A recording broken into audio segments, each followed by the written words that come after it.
You mentioned microeconomics. Is maybe now's as good a time as any to explain to people the difference between micro and macroeconomics, because it is almost a disservice to talk about economics as though it's one broad topic. Yeah, you're absolutely right in that. So microeconomics, well, let's start with macroeconomics, because that's what most people think of when they think of economics. They think about inflation and Unemployment and banking, unemployment, and economic growth. Okay, and those are really important fundamental problems, but they turn out to be incredibly hard problems because the degree of complexity in the the macroeconomy is almost infinite, right? So it's this complex system built up of billions of individual actors, and you've got companies, you've got governments. Look, it's just a mess. Okay, and it turns out, just making a long story very short,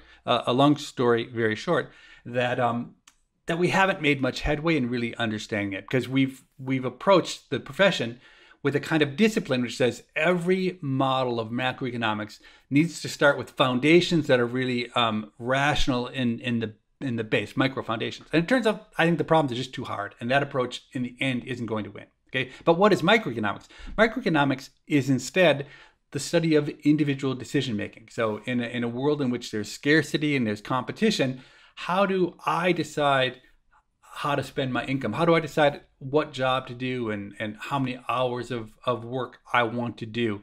How do firms decide what to make and where to locate and things like that? So these are much smaller decisions, and for me, much more intuitive decisions. And they're able to be analyzed both with the formal models of economics, which historically have been very heavily predicated on rationality simply because it makes the math easy, along with the last 40 years of behavioral economics, where we've introduced a lot more psychology and mistakes and a lot more freedom into the models that we use. But anyway, so really they're almost distinct, micro and macroeconomics, because really macro in the end is really complicated.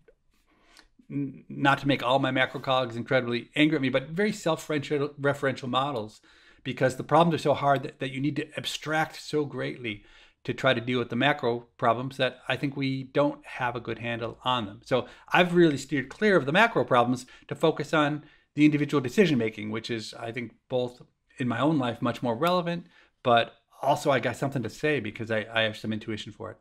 so is there a hierarchy within economics the way, so in physics, you sort of have sort of the theoretical physicists and the experimental physicists, and Nobel Prizes will go back and forth between the two of those. How does that work in economics? Do a disproportionate amount of Nobel Prizes, or whatever the highest, I mean, I guess the Nobel, it's not technically a prize, but it's close enough. When you look at the highest levels of excellence and awards that are given in the entire field, do they disproportionately lie on one side of those or the other? So historically, economics has been an entirely theoretical discipline. And so the highest status positions historically have been in theory, okay? Where I make the distinction between theory and the analysis of data and econometrics, and actually trying to, take messy data and make sense of it. With the data revolution and the emergence of econometrics, it's been, I think, a switch in the profession. So there are two big prizes in economics. There's a Nobel Prize, and then there's something called the John Bates Clark Medal, which is given to the most influential economist under the age of 40. You've won that prize, correct? I did win that, yeah. And so that more reflects what's going on in the present time. And so those prizes, the Clark Medal, has mostly gone in the last 20 or 30 years, not always, but often to people at the intersection of theory and data, which I think really is where the action is. In economics, it's people who can make sense of data, but are looking at it through a lens of economics and pushing economic thinking in that way. I think, I don't know if anyone cares about this, but economics is really at a crossroads, because it turned out when data analysis really started to emerge and we could start to say things about causality in ways we couldn't before, the empirical part of economics really took off. But all of the easy stuff has been done. And so we've kind of estimated most of the parameters that we care about. And so the question is, what comes next? And what's happening in economics is that the push has been in the direction of, okay, it's not enough to just estimate what's happened in the world in the past. That's really what empirical economics is really good at, is saying, I can look at what's happened in the past, I can estimate a number, and then I can build models to try and say why. Now the task has become greater, which is to say, I don't just want to understand the past.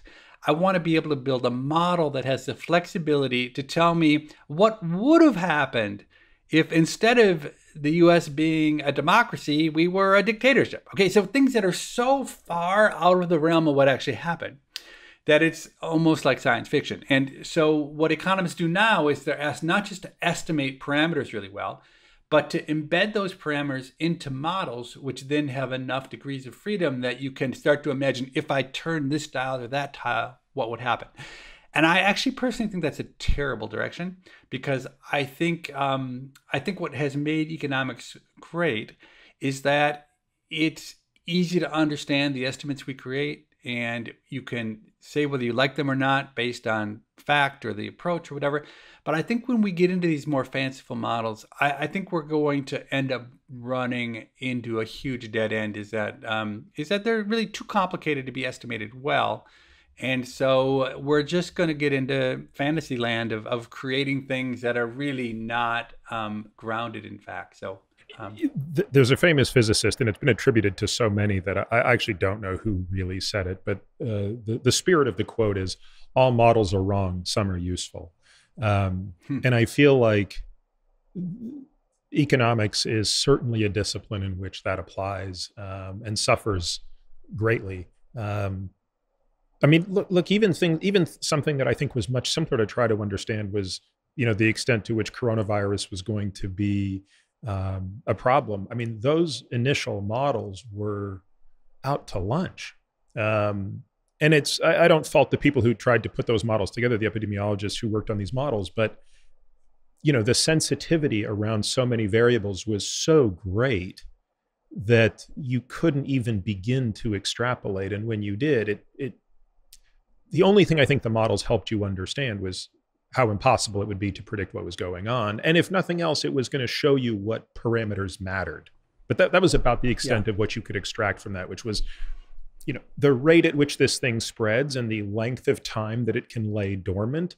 Those things are going to matter a lot. And by the way, what we should have taken from that is earlier and more aggressive testing was a better solution, as opposed to trying to pontificate or estimate whether 60 million Americans were going to get it and 5 million were going to die versus 1 million were going to die. I mean, that was sort of the wrong thing to be thinking about. But again, all of that's easy in hindsight. But I hear you in terms of how that could be frustrating in this profession.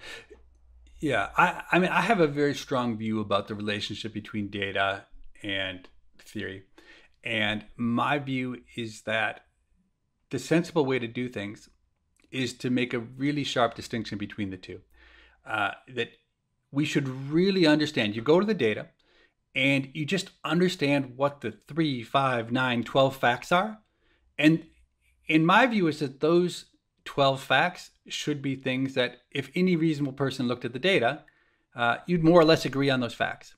And to just establish that that is the role of data analysis, is to understand those facts. And obviously there's, you want to get it in the direction of causality and whatnot, but you never do that with the data alone. The data alone are never enough, except in a randomized experiment, to tell you about causality. And rarely in economics do we get to do randomized experiments.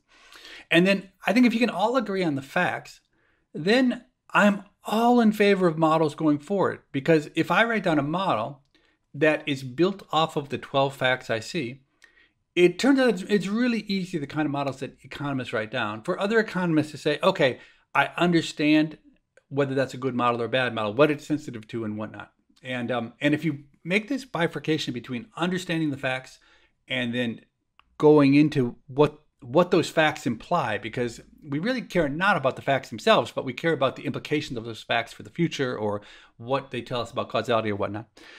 I think it's a really powerful model. It's not the model that we use in economics, and it's definitely not the model we use, say, in journalism. that it's often incredibly hard, or in debate, right? So it's often incredibly hard when a debate is going on to understand, are these people disagreeing about the facts, or are they disagreeing about the implication of the facts? And so like if I had my dream about how we would do journalism, every newspaper article would basically have a separate little feature that just said, these are the 5 facts on which I am writing this article. And then it would be easy for me, say, if it's an area I'm expert in, to say, oh, well, those facts don't make any sense, or for a fact checker to fact check them. Or in a debate to say, hey, before we debate, I would like each of the participants to lay out the 10 facts that they believe to be true and see if they disagree with each other's facts. If they disagree about facts, then we're in a very different situation than if we disagree about the implications of those facts. And somehow I think that's gotten a lot, like that distinction, I've never really heard anyone talk about it except for me, because probably it's not important, but it strikes me as being really, really important. This podcast is for general informational purposes only and does not constitute the practice of medicine, nursing, or other professional healthcare services, including the giving of medical advice. No doctor-patient relationship is formed. The use of this information and the materials linked to this podcast is at the user's own risk. The content on this podcast is not intended to be a substitute for professional medical advice, diagnosis, or treatment. Users should not disregard or delay in obtaining medical advice from any medical condition they have, and they should seek the assistance of their healthcare professionals for any such conditions.